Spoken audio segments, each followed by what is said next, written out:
Right guys, hello and welcome. I had a proper video done of this, but the wind noise just absolutely ruined it. I've decided to make a big decision and spend considerably more money than I normally do on definitely not a project, on a new vehicle. Unsure of me plans with it yet, but I simply couldn't refuse it.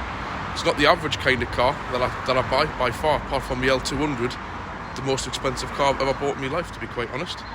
But I'll show you what it is, and I'll give you my reasons why. I'm going to do a part walk around video here, and the second part will be somewhere where I'm not standing on the ladies' drive. And there'll be another car, and it'll be a place that you'll recognise anyway. Yeah, I know the LTR's there, but there we go. The Toyota CHR hybrid, nevertheless. It's actually running at the moment, but I'm not going to go too much into it, but that's what I've just bought. As you're aware, that's where I keep my projects. The C-Class, which is just sold, the ZX will be going in there shortly. And the ladies kindly let me park my Altea here until I know what I'm doing with this, and I need to bring the ML home soon. So there we go. The Altea's got its new home sat there, looking quite sorry for itself, but hey ho, it's storage that I don't have at home. What I am going to do now though, I just wanted to put this bit in of where I am and picking up, just getting the keys to my new car. I'm going to go somewhere a little bit more private, so to speak, without standing on the ladies' drive talking away. Should be wondering who I'm talking to, and I'll give you a full walk round review. Right guys, in a much more peaceful, nice spot. The really annoying thing is, I just did a video on this in this exact spot yesterday, but the wind was that unbearable when I watched back the video, I've had to delete it. Really peed off at that, because I took time out my day that I was already running late for work, and now I need to get to work. So yeah, anyways, the lady texted us and says you can come and collect the car. I paid her for it last night, and I just didn't want to hang the dog, so to speak. I just wanted to crack on and get it. When somebody says come and get it, you get it before they change their mind or before anything happens or anything stupid like that. So I've got the keys, got the documents, she's got the money, happy days. And like I've mentioned in that video, I just wanted to point out the plans for my little area. Number one, the ZX is going into that garage once it's out of storage in about a month's time, March. That's where that's going to live. So even in the summer when it's not being used, that's the garage it's going to be parked in. And then obviously coming in and out and in there for the full winter. Just I've said to that, I said, until I know what I'm doing with my situation, because my ML's coming out of storage soon, which used to be her car. So I says, would you mind if I parked the Altea at yours for a month or so, just so I know what's happening?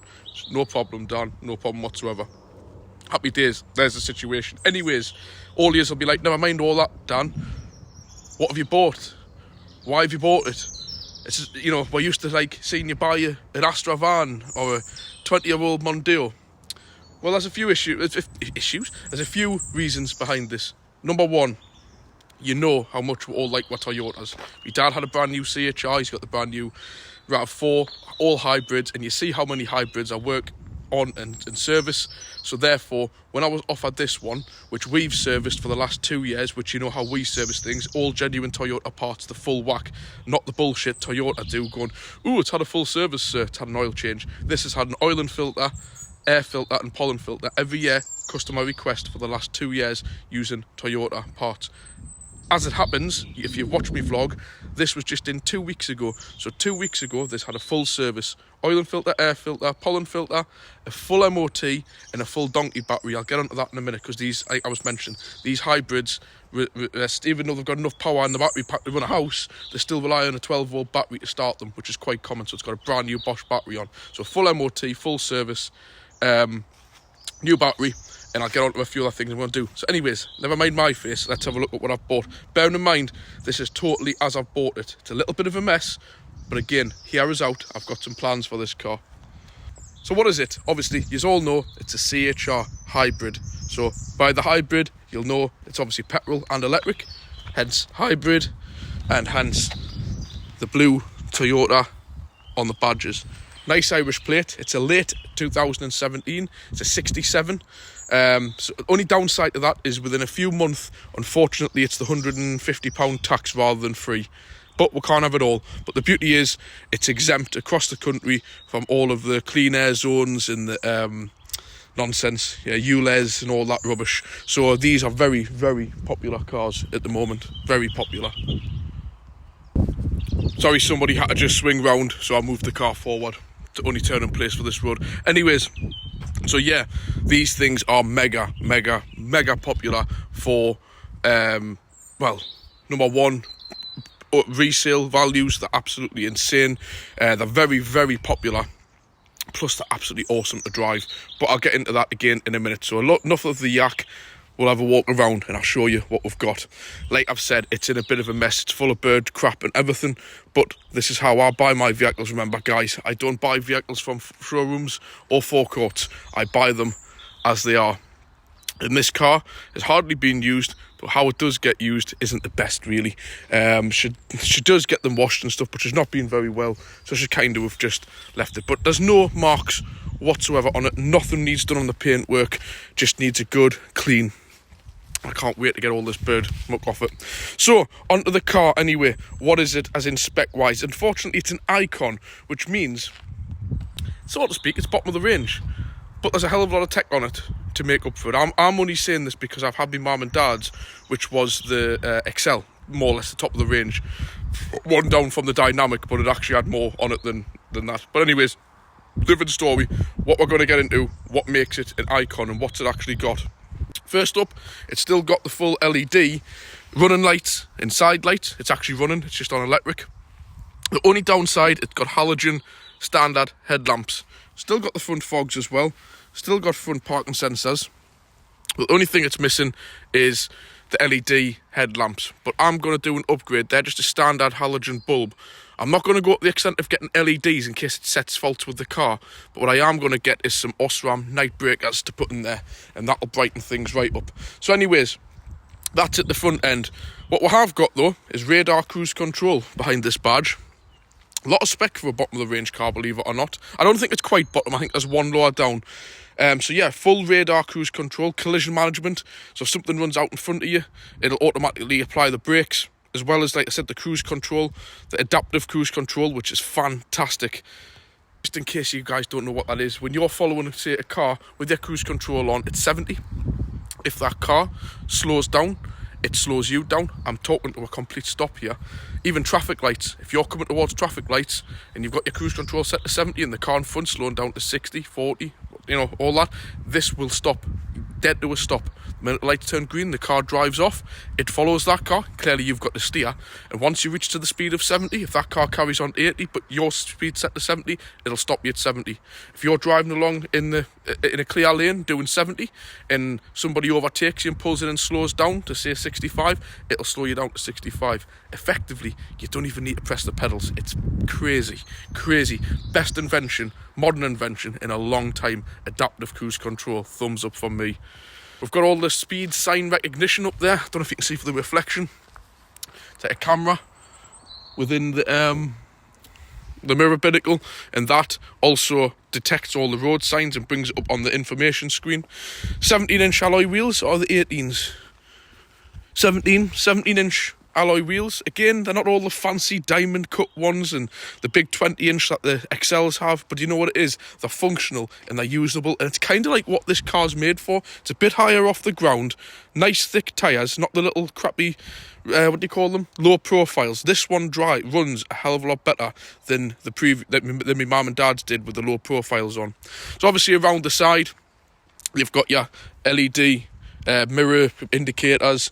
You've got all the good stuff inside, which I'll get to that. And obviously we've got the swooping door line with the nice hidden handle.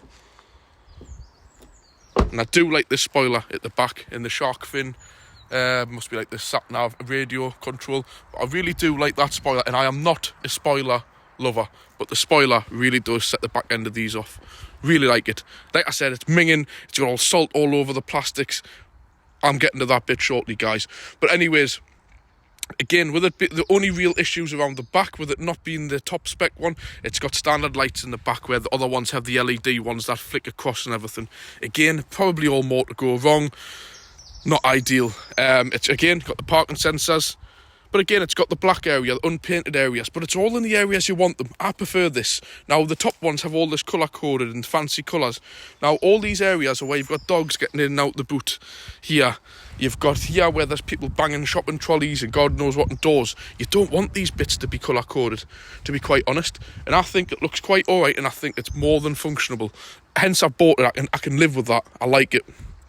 So, again, at the back, you've got your blue Toyota, you've got your nice hybrid symbol, and again, we've got the reversing camera, you know, all the nice stuff, what you want, parking sensors, all this. So, you know, I've already done a review on these, I know my stuff with them. It's a really good car. I wouldn't buy a bad car, and I most certainly wouldn't spend this sum of money on a bad car. It would just be madness. We'll quickly have a look under the bonnet. It's a 1.8 standard Toyota engine, which we all know. And they're absolutely bulletproof, no timing belt, the chain. Just your standard 1800 petrol. Then you've got your inverter, all your electrical equipment down there, and your electronic brake vacuum pump. And your inverter, that's your cooler for your inverter. And your batteries, it actually heats them up, not cools them really. And your standard, basically run-of-the-mill engine. Lovely and easy to work on. You've seen us working on these. Going to give this a spruce up under here, but there's the brand new Bosch S4 battery, fitted 25th of the 1st. Only a few weeks ago. Like I said, full service, oil and filter, air filter, pollen filter, all of the good times in there. So that's all the kind of main bits of the outside. New Bosch wipers on it. But like I've said, she's looking a bit sorry for herself, and I'm going to get to this bit now. I'm not going to tackle this one. I've dealt with a company called Dr. Valet. He's great, this lad.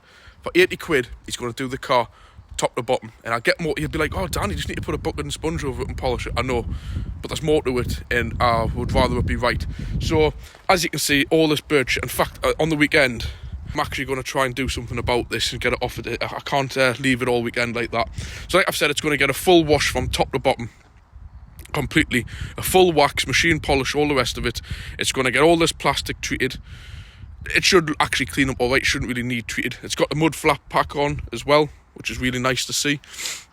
A few things I'm going to do over the weekend. For nothing against this garage, they're really good. I hate that thing clagged across the back window. It's got the Toyota 5-year warranty. It's just out of warranty by 2 months, but I haven't really seen anything at fault what it needs. So that's coming off. Like I've mentioned, it's got a nice Irish plate on it, which is nice, just hides the age, makes it look a bit different. And the only thing I'm going to do are those headlamp upgrades, get the full valet done, and the other thing is get the hybrid check. Now, the batteries were 12-year guarantee, but they've just upped that to 15-year guarantee, and all you have to do every year is take them into Toyota and get a hybrid health check. We get a trade price. It's normally about 70-80 quid. It's worth it because it guarantees your batteries. So that it's going in on the 11th of March. I've already got it booked for the hybrid check to keep the battery warranty up. It's already been fully serviced, new battery, full MOT, upgrade them headlamps, and the only other thing I might, the tyres are just getting a little bit on the perished side, but again, we'll see. I might stick a set of 4 tyres on it. I don't know yet. We're going to get to that. So, the interior of it, this is what lets this car down, unfortunately, which is why I'm getting the valeter involved. They do a lot of walking on the beach and stuff, so there's all this sand. It's all cleanable. There's no damage whatsoever to the seats. They're perfect condition. I'm just checking I've not got no document numbers there now.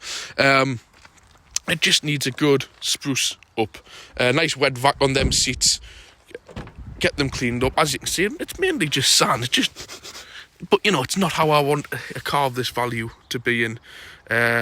I value my cars too much. It's got all the proper fitted mats again, which will nicely clean up. Not really any major damage to the door trims, which is nice to see. The boot's where it lets itself down a bit, unfortunately. That's the main thing. The parcel shelf has been in the garage where my C-Class is in, where the cats live. And the guy, this actually looks worse than what it does on camera. So he's going to have to get the hoover and wet vac and stuff onto that and try and save it, because I would imagine these are quite difficult to find. And as you can see, there was a dog liner in the boot, and it's just full with mess of dogs, and a little bit on that headline in there. So as you can see, this is just, I'm happy to pay the £80 and just tell the guy, crack on, get the outside looking spot on, get the inside looking spot on. And I've told them, keep it as long as you want. I'm not really using it anyway. So I told them, just keep it for a couple of days, mate. I'm not bothered, and that suits him because it takes the pressure off. So yeah, that's what I want him to do. And again, into here, it's not really that bad, which I thought it was going to be a lot worse. It's mainly the boot in the front seats, actually. So yeah, we're going to get inside now, and I'll show you some of the stuff on the inside. But yeah, I've said all this here. I've put my mats, these will all clean up like brand new. But I just want it done properly, you know, like a full valet.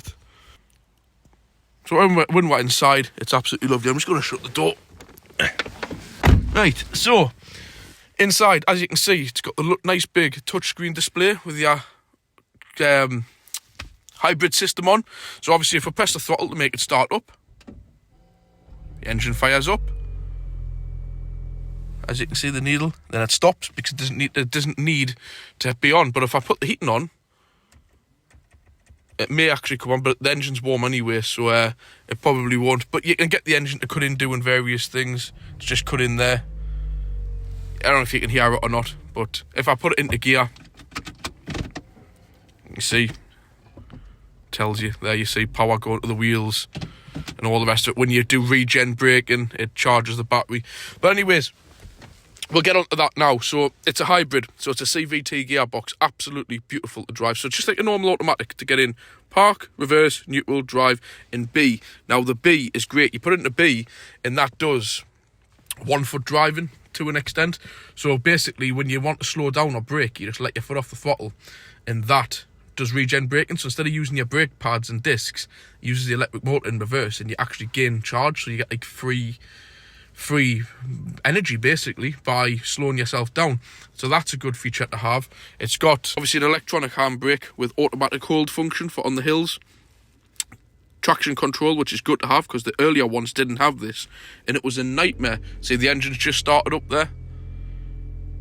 You can see it's just gone into charging mode. Now the petrol engine's cut in, and it's telling you the engine's running. It's sending power to the generator, and the generator is then charging the battery, which it's showing you it's automatically topping it up. You don't have to do nothing with this, guys. You don't have to do a thing. It's all automatic. These people think, oh, well, I'll stop in the middle of the road when it runs out of electric. No, you don't. You just put petrol in it like a normal car, and you drive it, and it does all the rest itself, which it's doing now. Down to here, what you have got is this button, which is quite handy, the EV mode, full electric mode. So when you press that, it says unavailable, battery low, because obviously the engine's just started up to charge the battery. So when that battery's charged up, you can press this EV mode, and you can get approximately, I think, about 15 mile to well, actually, I think it's more than that. I think this is about 30 mile, but real-time driving, about 15 mile. Right now, it's just stopped itself. So if I press the EV button, it's saying low, because obviously, that's why, because I've got the heating on. Turn that off. So energy monitor. This car's all new to me, guys. So yeah, the battery basically needs to charge itself up to do the full EV mode. So you can run in full EV mode, but I've had the car sat here, switched on for ages. So on all this, it's got all the fancy radio stuff, the car stuff, all touchscreen, you know, Bluetooth, all that good stuff. Put it back to the car. I like it like just on there. Dashboard, lovely. As you'll notice, it doesn't have a standard rev counter. It's your charging mode, eco mode, and power mode, and your speedo there. But I love the fact of having the main speedo here. That's your speed sign recognition. 50 was the last point on that road up there that we're at, and it's got the auto dim mirror as well, which is nice to have. And you can just function through all of this, and there's all sorts of different options you can go through. Mainly with some other stuff here. There's your lane assist and all that. I'll get into that later. But here you've got your driving mode. Into there you've got normal, sport, and eco. I'm telling you, when you put this thing into sport and you've got the electric motor and that 1800 petrol, it does not fly. I'm telling you, honestly, it really does fly. I'm just putting the settings back now to where I want it. So I've got my speed up.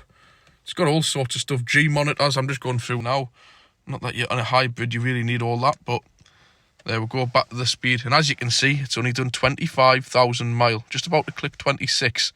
Very low mileage car. Onto the steering wheel here, you've got your full Apple CarPlay, Bluetooth connectivity, hands-free, your radio controls.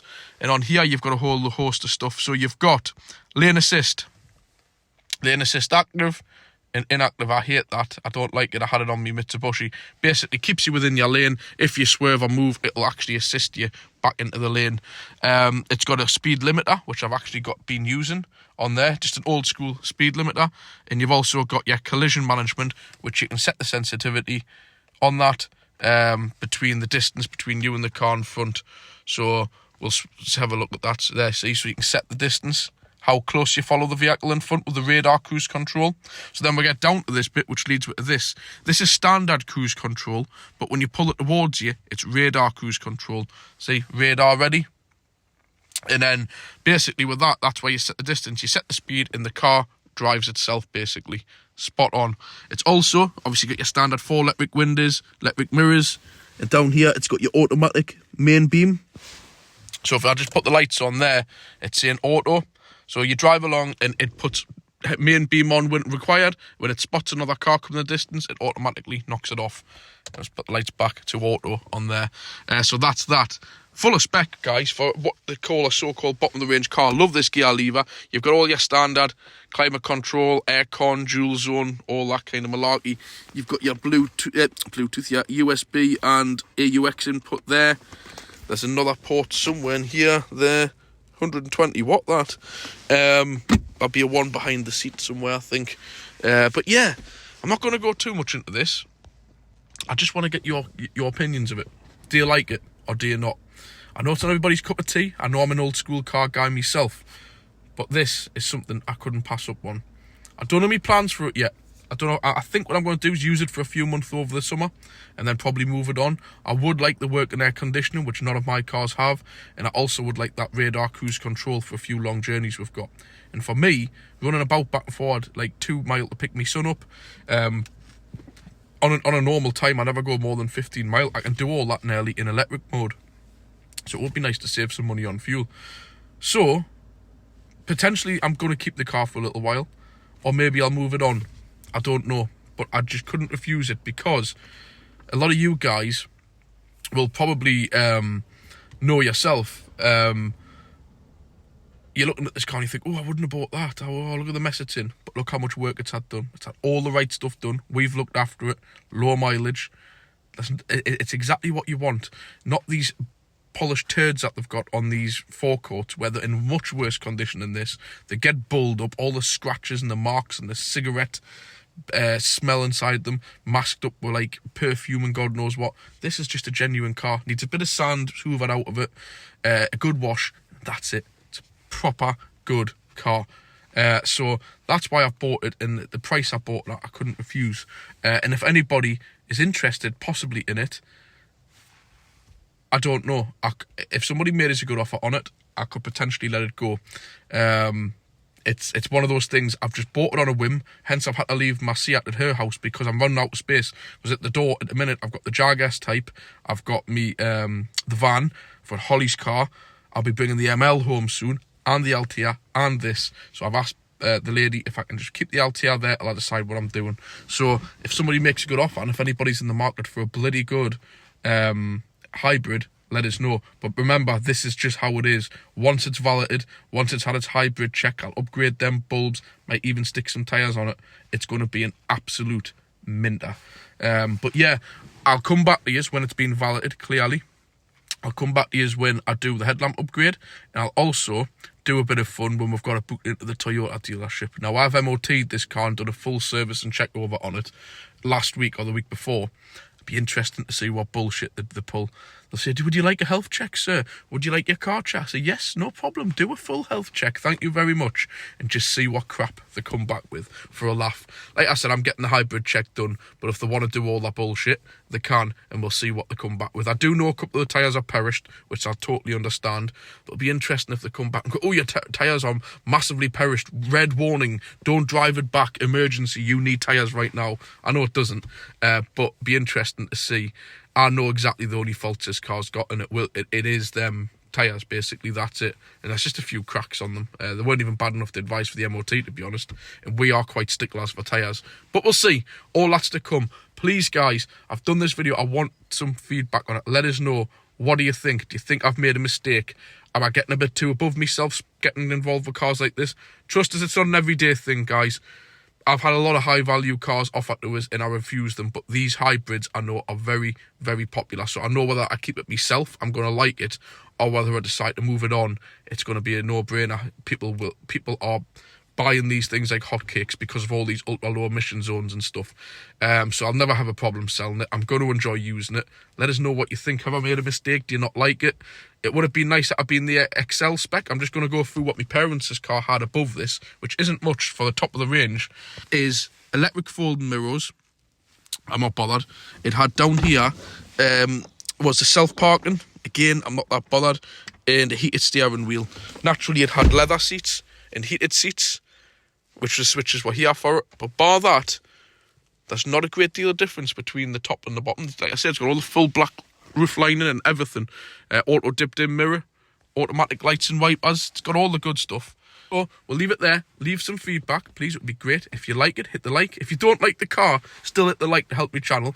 And if you haven't already done so, please hit the subscribe. And I'll catch you next time, guys. Thanks for watching.